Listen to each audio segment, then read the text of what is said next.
Welcome back to NetLab Security Plus V4 Lab. We're going over Lab 13, IoT Management, and continue on with Lesson 1.2 to create different accounts. So in this section, you will make changes to the existing account and add necessary accounts. I still have open the menu for things board from earlier. We're going to go ahead and click on the tenant option on the left hand side.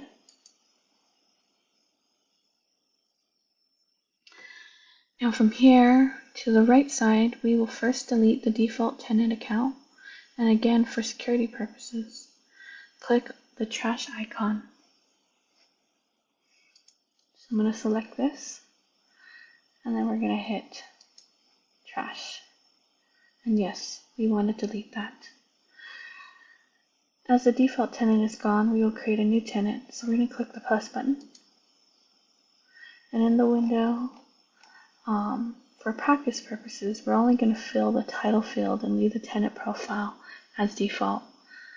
So we're going to type out NetLab in the title, and then click the add button. Now you'll see that it's listed here under the tenants. And then we're going to click Manage Tenant Admins. So I don't really see it here, but maybe it's because this is not enlarged, but I'm going to double check that. There it is. Yeah, so when the screen is large enough, you should be able to see the icon here that I was requesting. Manage Tenants.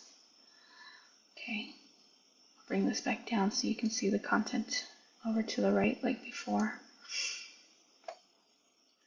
Alright, then we're going to go ahead and click on the plus button for the tenant admin.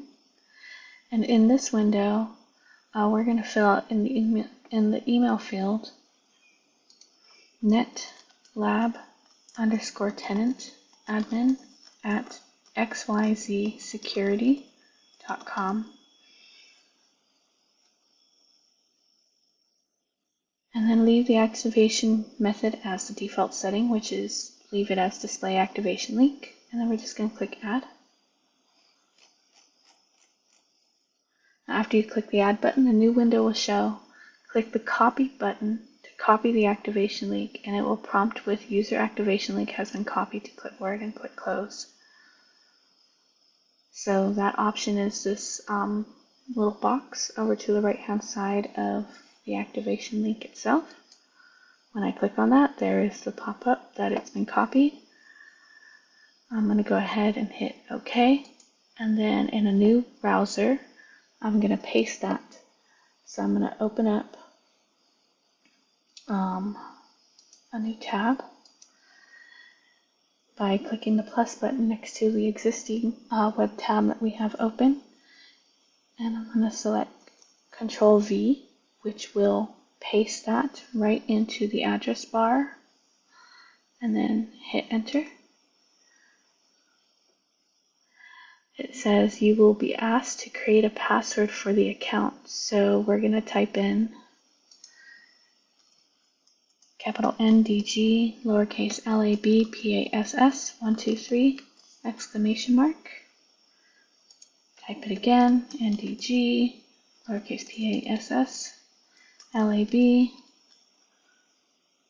oh sorry, that was backwards, NDG, LABPASS, 123, exclamation mark. And then I'm going to double check it to make sure I spelled it correctly since I spelled it backwards the first time. And click on create password. That should create a password for that account.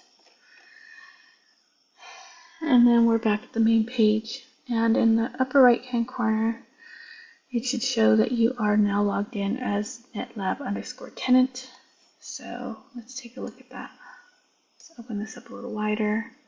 There it is, netlab tenant admin at xyzsecurity.com.